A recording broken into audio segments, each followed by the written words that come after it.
आदरणीय शरदराव पवार साहेब यांनी एक मराठा आरक्षण आणि ओबीसीचं पॉलिटिकल आरक्षण या विषयावर जे भाष्य केलं आहे ते ऐकून मती गुंग झाली। आज दुपारी 3 वाजता राष्ट्रवादी पक्षाचे राष्ट्रीय अध्यक्ष आदरणीय शरदराव पवार साहेब यांनी एक पत्रकार परिषद घेऊन मराठा आरक्षण आणि ओबीसीचं पॉलिटिकल आरक्षण या विषयावर जे भाष्य केलं आहे ते ऐकून मती गुंग झाली। खोटं बोल रेटून बोल म्हणजे काय याचं मोठं उदाहरण आज पवार साहेबांची पत्रकार परिषद आहे। साधारणतः राजकारणामध्ये खऱ्याचा सामना करता येत नसेल तर अशा प्रकाराने समाजाला कन्फ्यूज म्हणजे गोंधळात टाकायचं असतं। हीच नीती राज्याचे मंत्री आणि मराठा समाजाच्या आरक्षणासाठी समिती केली आहे त्याचे अध्यक्ष माजी मुख्यमंत्री अशोकराव चव्हाणांनी सुद्धा हीच नीती अवलंबली। पण मराठा समाज इतका दूधखुळा नाही, मूर्ख नाही, त्याला हे नीट कळतं। आता पवार साहेबांनी काय म्हणलं? पवार साहेबांनी असं मांडलं की 50% वर रिझर्वेशन वाढवण्याची घटना दुरुस्ती झाल्याशिवाय राज्यांना एखादी जात मागास ठरवण्याचा आणि मागास ठरवल्यानंतर रिझर्वेशन देण्याचा अधिकार आहे। अशा प्रकारची 127वी घटना दुरुस्ती करून फायदा काय? 50% अभाव नसेल तर देणार कसं रिझर्वेशन? वारे वा। 6 वर्ष अटलजी पंतप्रधान आणि आता 7 वर्ष मोदीजी पंतप्रधान, ही 13 वर्ष सोडली। काही प्रमाणामध्ये 77 ते 80 ही जनता दलाचं सरकार, ही 3 वर्ष सोडली। तर 74 वर्ष कालच देशाला स्वातंत्र्य मिळून झाली। 75 वर्ष आता पूर्ण होतील पुढच्या 15 ऑगस्टला। तर ह्या 74 वर्षातून 16 वर्ष वजा केली तर जवळजवळ 58 वर्ष तुमचंच राज्य, केंद्रात तुमचं, राज्यात तुमचं, केंद्रात तुमचं, राज्यात तुमचं, केंद्रात तुमचं, राज्यात तुमचं। हात बांधले होते कोणी 50% अभाव करायला? 1991 साली माझ्या माहितीप्रमाणे इंदिरा स्वानी केसचा निकाल लागला। इंदिरा स्वानी नावाच्या एका नागरिकाने सुप्रीम कोर्टामध्ये केस दाखल केली ओबीसी आरक्षणाला घेऊन। 91 साली निकाल। आता साल कुठला आहे? 2021। हां, मधल्या काळामध्ये मनमोहन सिंग पंतप्रधान होते, राज्यात तर तुमचं सरकार होतं आणि 50% त्यावेळेला तुम्हाला करता आलं नाही, कारण मराठा समाजाला आरक्षण देण्याची तुमची इच्छाच नाही आहे।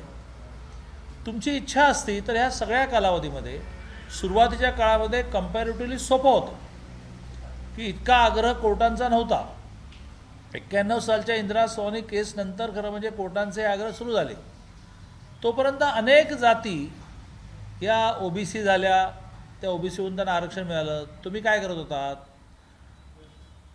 सुप्रीम कोर्टाने जो निर्णय दिला आहे त्या सुप्रीम कोर्टामध्ये त्यांनी असं म्हटलं की स्वातंत्र्यानंतर आणि प्रामुख्याने 1960 साली महाराष्ट्र राज्याची स्थापना झाल्यानंतर 6 वेळेला वेगवेगळी कमिशन अपॉइंट केली गेली। त्यांनी मराठा समाज मागास नाही, पुढारलेला आहे, त्यांना आरक्षणाची आवश्यकता नाही असं म्हटलं आणि त्यामुळे आत्ताचा गायकवाड कमिशनचा मराठा समाज मागास आहे, रिपोर्ट स्वीकारता येणार नाही। त्या 6 वेळा कोणाची सरकार होती? घटनेतली प्रोव्हिजन अशी आहे की जर मागास आयोगाने अहवाल केला आणि तो मंत्रिमंडळाला आणि विधानसभा विधान परिषदेला मान्य नसेल तर तो अहवाल ते फेटाळू शकतात। तुम्ही का अहवाल ॲक्सेप्ट केले? तुम्ही ॲक्सेप्ट केलं की मराठा समाज मागास नाही, मराठा समाज पुढारलेला आहे। आणि त्यामुळे जे आपल्याला करायचं नाही आहे त्याचं खापर दुसऱ्याच्या डोक्यावर फोडण्यामध्ये हे सगळेजण खूप हुशार आहेत। आपल्याला सगळा मराठा आरक्षणाचा इतिहास माहिती आहे। सुप्रीम कोर्टाच्या निर्णयानंतर निवृत्त न्यायाधीश भोसले साहेबांची जी समिती अपॉइंट केली त्यांनी सुद्धा रिपोर्ट जो दिला आहे त्यात हे म्हटलेलं आहे की रिव्ह्यू पिटिशन दाखल केल्यानंतर रिव्ह्यू पिटिशन फेटाळल्यानंतर आपल्याला पुन्हा एकदा मागास आयोगाची स्थापना करून मराठा समाज कसा मागास आहे मांडावा लागेल तरच रिझर्वेशन देता येईल। ही कमिटी आम्ही अपॉइंट केली आहे का? तुम्ही अपॉइंट केली, निवृत्त न्यायाधीशांची अपॉइंट केली, भोसले साहेबांची अपॉइंट केली। रिव्ह्यू पिटिशन दाखल करायला तुम्ही वेळ लावला रिव्ह्यू पिटिशन अजूनही सुनावणीला येत नाही आहे. एखादा कोर्टामध्ये दावा दाखल केल्यानंतर मेन्शन करायचं असतं की आम्हाला लवकर न्याय हवा आहे, आम्हाला लवकर न्याय हवा आहे. तुम्ही किती वेळा मेन्शन केलं? रिव्ह्यू पिटिशनसाठी तुम्ही मेन्शन करत नाही, रिव्ह्यू पिटिशन चालवत नाही. रिव्ह्यू पिटिशन फेटाळली गेली तर त्यानंतर मागास आयोगाने पुन्हा एकदा ज्या मुद्द्यावर सुप्रीम कोर्टाने गायकवाड कमिशनचा रिपोर्ट फेटाळला की मराठा मागास नाही, त्या मुद्द्यांवर काम करावं लागेल. एक कल्पना अशी करू की समजा सगळ्यांनी म्हणून विनंती केल्यानंतर केंद्र सरकारने 50% अभावचं मान्य केलं, पण त्याचा मराठा समाजाला फायदा कसा होणार? कारण मराठा समाज मागास नाही आहे, तो पुढारलेला आहे हे सुप्रीम कोर्टाने त्याच्या निकालपत्रात म्हटल्यामुळे पहिलं ते काम करावं लागेल. ते राहिलं बाजूला आणि 50% अभाव करा, 50% अभाव करा. 50% अभाव केलं तर पुन्हा हे काम करावंच लागेल. आणि प्रामुख्याने सुप्रीम कोर्टाने ज्या मुद्द्यावर फेटाळलं की मराठा मागास नाही, त्या मुद्द्यावर काम करावं लागेल. आणि त्यामुळे ही शुद्ध फसवणूक आहे. हाच मुद्दा ओबीसीच्या पॉलिटिकल आरक्षणाच्या बाबतीमध्ये आहे. वारंवार असं मानलं जातं की केंद्राने जातनिहाय जनगणना करावी ना, आमचाही पाठिंबा आहे. आम्ही वारंवार म्हटलेलं आहे की केंद्राने जातनिहाय जनगणना करावी. ज्या 2011च्या पाहणीचा जो आर्थिक सामाजिक सर्वेक्षण आहे, दॅट इज नॉट सेन्सस, ती जनगणना नाही, तो आर्थिक आणि सामाजिक सर्वेक्षणाचा अहवाल आहे. त्या अहवालाच्या आधारे देशातल्या प्रामुख्याने मोदीजींच्या सगळ्या योजना दिल्या जातात. त्यामुळे तो जो अहवाल आहे, तो जो रिपोर्ट आहे की साधारणतः कोण आर्थिकदृष्ट्या मागास आहेत, कोण सामाजिक मागास आहेत, तो रिपोर्ट ओपनच आहे ना. त्याच्या आधारे तर गॅस कनेक्शन्स मिळाली, त्याच्या आधारे तर 300 स्क्वेअर फीटची घरं मिळाली, त्याच्या आधारेच तर टॉयलेट मिळाली, त्याच्या आधारातच वीज कनेक्शन मिळाली. तो रिपोर्ट ओपनच आहे. कोर्टाने जो एम्पेरिकल डाटा मागितला आहे तो गायकवाड कमिशनने जसा केला की जो 7 महिन्यात करता आला, तो एम्पेरिकल डाटा मागितलेला आहे की त्या समजा कोल्हापूर महानगरपालिकेमध्ये 27% जागा या नगरसेवकांच्या ओबीसीला आरक्षित असतील तर कोल्हापूर शहरामध्ये ओबीसीचं पॉप्युलेशन 54% लागेल. कारण शेड्यूल कास्ट शेड्यूल ट्राईब हे जे घटनेने दिलेलं आरक्षण आहे ते 100ला 100 देता येतं. ओबीसी आरक्षण हे 100ला 50 द्यावं लागतं. जर कोल्हापूर महानगरपालिकेमध्ये 27% ओबीसी आरक्षण द्यायचं असेल तर कोल्हापूर शहरातलं ओबीसी पॉप्युलेशन हे 54% लागेल. त्यासाठी कोल्हापूर शहरातले घर टू घर सर्वे करायचा का, त्याला इम्पेरिकल डाटा म्हणत नाही, ती जनगणना झाली. सॅम्पल सर्वे करायचा, ज्या सॅम्पल सर्वेच्या आधारे हे प्रूव्ह करण्याचा प्रयत्न करायचा की या शहरामध्ये 27% ओबीसीला पॉलिटिकल आरक्षण दिलं पाहिजे, कारण 54% ओबीसी ते आहेत. आता याच्यामध्ये कुठे केंद्राचा संबंध येतो, कुठे जनगणनेचा संबंध येतो, कुठे ओबीसी जनगणनेचा संबंध येतो? सगळं झूट, सगळी फसवणूक. अरे मागास आयोगाने महाराष्ट्रातल्या हा जो इम्पेरिकल डाटा गोळा करायचा त्यासाठी जे बजेट मागितलं ते बजेट महाराष्ट्रातल्या ओबीसी आयोगाला दिलं गेलं नाही. ही तर लेटेस्ट घटना आहे, काल परवाची घटना आहे. तुम्हाला वाटतं ना की मागास आयोगाने एम्पेरिकल डाटा कलेक्ट करावा, तर बजेट द्या, त्याला पैसे द्या. पैशाशिवाय काम होणार आहे का? गायकवाड कमिशनला आवश्यक असणारा निधी देवेंद्रजींनी दिला. आणि त्यामुळे ही जी फसवणूक चाललेली आहे त्यातून समाज तर फसवला जाणार नाही. देवेंद्र फडणवीसांनी जे रिझर्वेशन मराठा समाजाला दिलं ते हायकोर्टामध्ये टिकवलं, 50%च्या अभावचं टिकवलं, मराठा मागास हे टिकवलं, 102व्या घटना दुरुस्तीनंतरही देता येते टिकवलं. त्याच्या आधारे 2 वर्ष नोकऱ्या लागल्या, ॲडमिशन झाली. तुम्हाला सुप्रीम कोर्टात टिकवलं आलं नाही तर तुमचं अपयश लपवण्यासाठी खोटं का सांगताय? आणि म्हणून पवारसाहेबांनी जे म्हटलं की आम्ही राज्यभर फिरणार, देशभर फिरणार, जर अशा प्रकाराने लोकांना खोटं सांगण्यासाठी फिरण्याचा प्रयत्न झाला तर जिथे सभा त्यांची होईल त्याच्या दुसऱ्या दिवशी पोलखोल सभा आम्ही करणार. तुम्ही सभा करून पुढे जा आणि लोकांना वेडा करा, मग आम्ही दुसऱ्या दिवशी पोलखोल करतो. एक मागणी करून मी माझं बोलणं संपवेल, मग तुम्ही प्रश्न विचारात. ती मागणी मी गेले 2, 3, 4 महिने करतो आहे की मंत्रालयामध्ये येत नाहीत उद्धवजी तर त्यांना यायला सांगून मंत्रालयामध्ये 5च प्रमुख पक्षांचे 5 नेते, पवारसाहेबांना बोलवा, देवेंद्रजींना बोलवा, अशोक चव्हाणांना बोलवा, राजसाहेबांना बोलवा, शिवसेनेच्या कोणाला तरी एकनाथ शिंदेना बोलवा आणि सगळं इलेक्ट्रॉनिक मीडिया उपस्थित ठेवा आणि एकदा राऊंड टेबल होऊन जाऊ देत ना की काय खरं कुठं, दूध का दूध पाणी का पाणी होणं जातं. ते तुम्ही 4 महिने मी मागणी केल्यानंतरही करत नाहीत. ह्याच्यामध्ये मी तुम्हाला पुढच्या कार्यवाहीसाठीची बैठक म्हणत नाही, एकदा पोलखोल होत आहेत की 50% अभाव नाही आहे, ते 50% अभाव केलं तर रिझर्वेशन मिळणार आहे का? पोलखोल होत आहेत. पुन्हा एकदा मागासवर्गाला काम करावं लागणार आहे की नाही? पोलखोल होत आहेत. ओबीसीच्या इम्पेरिकल डाटाच्या बाबतीमध्ये तो असा जनगणना रिपोर्ट हवा आहे का सॅम्पल सर्वे हवा आहे? पोलखोल होत आहेत. दूध का दूध, पाणी का पाणी, सगळ्या इलेक्ट्रॉनिक मीडियाला उपस्थित ठेवा. आणि फक्त उद्धवजी आणि 5 नेते, आम्ही पण जात नाही, आमच्याकडून देवेंद्रजी जातात, हे करायला तयार नाही. यायचं मीडियासमोर फेक काहीतरी बोलायचं. मला असं वाटतं की या सगळ्या विषयामध्ये तुम्ही जसं गावोगाव फिरून खोटं सांगणाऱ्या सभा घेणार आहात, तुमच्या मागोमाग आम्ही येऊन पोलखोल करणाऱ्या सभा घेणार आहोत. का पवार असं बोलताय? इतके मोठं नेतृत्व अंगावर शेकलं. मराठा आरक्षण हे ह्यांच्या, आता मी इयर्स मोजली, 58 वर्ष या देशामध्ये, महाराष्ट्रामध्ये सरकार यांचं होतं, त्यावेळेला 50% अभाव जाता नाही. 2005 साली एक कमिटी अपॉइंट केली होती, ज्यावेळेला काँग्रेसचं सरकार होतं, त्या कमिटीने 50% अभाव कसं जाता येईल याचा अहवाल मांडला आहे.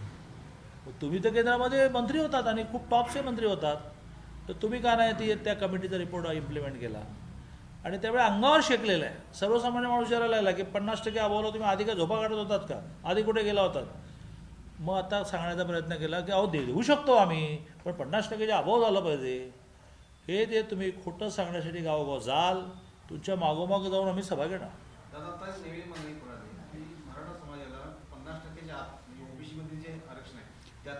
त्यासाठी सुद्धा मागास आयोगाने काम करून मराठा मागास आहे ठरवावं लागेल की नाही, 50%च्या आत द्यायचं. त्यासाठी सुद्धा आज मराठा समाज पुढारलेला आहे म्हणून रिपोर्ट आला, गायकवाड कमिशनचा रिपोर्ट फेकला गेला. त्यासाठी मागास आयोगाने पुन्हा काम करून काय त्रुटी राहिल्या त्या बघून मराठा समाजाला मागास ठरवल्याशिवाय, ओबीसी ठरवल्याशिवाय ओबीसीत कसं काय आरक्षण देतात? नवीन समिती नेमावी अशी तुमची अनेक महिन्यांची मागणी. नवीन समिती ठरवण्यासाठी ती अजून सरकारने नेमलेली नाही, आता नेमली. मागास आयोग म्हणायचं त्याला, ज्याचे चेअरमन गायकवाड होते, एक काळ बापट होते. नवीन केली. त्यांनी ओबीसीच्या पॉलिटिकल आरक्षणचा इम्पेरिकल डाटा गोळा करण्यासाठी जो निधी मागितला आहे तो निधी सरकारने नाकारला. आता आम्हाला पैसे देतात. हां, त्यामुळे ओबीसीचा जो इम्पेरिकल डाटा तो थांबला. मराठा समाजाला पुन्हा मागास ठरवण्यासाठी काय याचं अजून काही स्पष्ट नाही.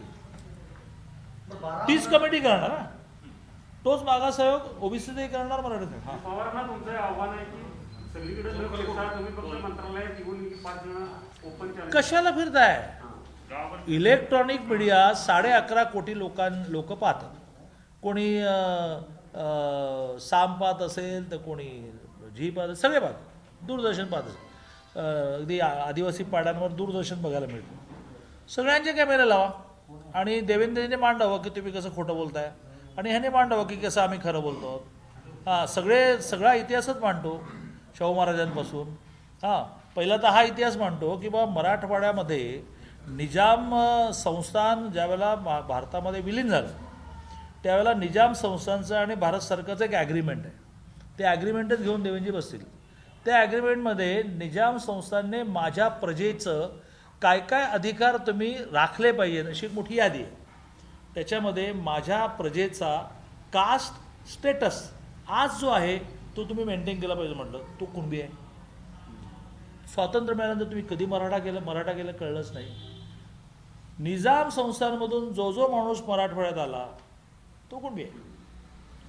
मग त्या ॲग्रीमेंटला तर तुम्ही फॉलो करा. मग सरकार तुमचं होतं, का नाही केलं तुम्ही? विदर्भात जसं फार मोठ्या प्रमाणात पंजाबराव देशमुखांनी कॅम्पेन केलं आणि मराठा समाजाला हे म्हटलं की तुम्ही कुणबी लिहा. पश्चिम महाराष्ट्रामध्ये ज्यावेळेला कॅम्पेन झालं त्यावेळेला पश्चिम महाराष्ट्रात नेते म्हणाले नाही आपण देणारे आहोत, आपण घेणारे नाही आहोत. आनंद आहे, पण तुम्हाला कुठे घ्यायचं आहे? तो अर्धा एकरवाल्याला घ्यायचं आहे ना.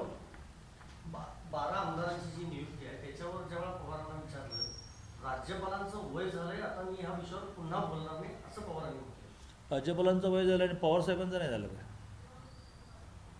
त्यामुळे कशाला वयावर जातात? आणि ज्यांचं वय झालंय त्यांनी कशाला बोलायचं?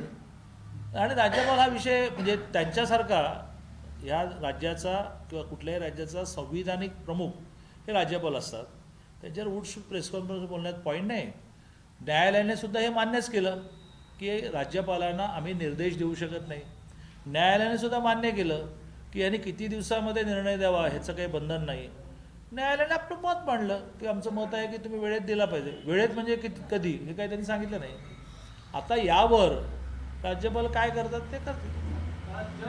जनआशीर्वाद यात्रा निघते, जनआशीर्वाद यात्रा निघते. नारायण राणेंच्याकडे मुंबईची जबाबदारी दिलेली आहे आणि बाळासाहेबांच्या स्मारकाचं दर्शन घेऊन ती सुरुवात होणार आहे. शिवसेनेला शह देण्यासाठी हे चालू झालेलं आहे. नाही, शिवसेना शह देणं वगैरे हेतू नाही. शह त्यातून मिळाला तर तो बाय प्रोडक्ट आहे. मोदीजींनी हा आग्रह धरला की जे नवीन मंत्री झाले त्या मंत्र्यांनी 15 ऑगस्टपर्यंत एक तर दिल्ली सोडायचं नाही, पूर्ण आपलं डिपार्टमेंट समजून घ्यायचं आणि 15 ऑगस्टनंतर किमान 7 जिल्ह्याचा प्रवास केल्याशिवाय घरी जायचं नाही. आता मुंबईत प्रवास केला नरेंद्र राणेंनी म्हणून मग शिवसेनेला शह. भारतीताई पवार पण प्रवास करतायत. आजपासून डॉक्टर भागवत कराड यांची यात्रा सुरू झाली. कपिल पाटील साहेब प्रवास करणार आहेत. आता तुम्हाला कुठे कुठे शह देण्याचा विषय. आता यांच्या प्रवासानंतर तुम्हाला शह मिळतो असं असेल तर तो आमच्या दृष्टीने आनंदाचा विषय आहे. दिल्ली दौरा नेमका कशासाठी आणि काय झालं?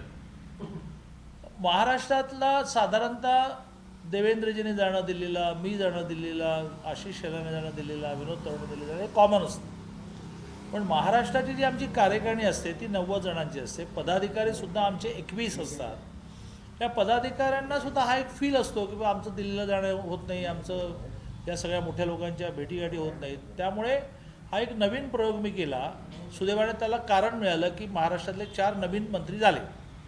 तर महाराष्ट्रातले 4 नवीन झालेले, आधीचे 3 7 आणि भूपेंद्रजींसारखे आमच्याशी जोडलेले 8 आणि संघटनात्मकदृष्ट्या जगतजी, संतोषजी, सतीजी अशांना भेटण्यासाठी आम्ही एक 3 दिवस प्रवास केला आणि तो 100% सक्सेस झाला.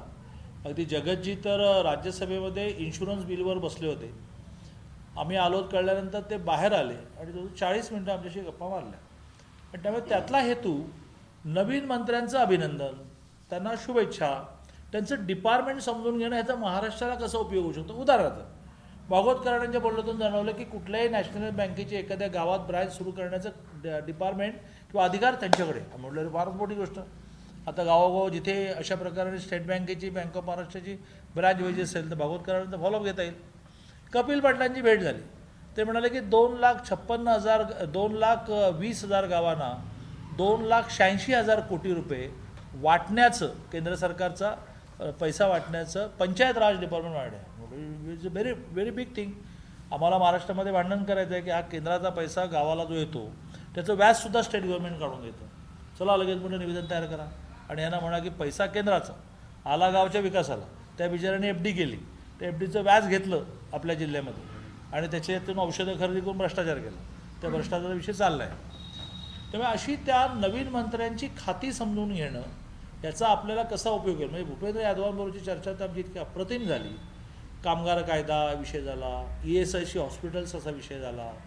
त्यांच्याकडे पर्यावरण असल्यामुळे मुंबईतल्या वेगवेगळ्या पर्यावरणाशी संबंधित प्रश्नावर आमची चर्चा झाली. त्यामुळे प्रदेशाचं नेतृत्व एक स्टेप पुढे न्यायचं असतं.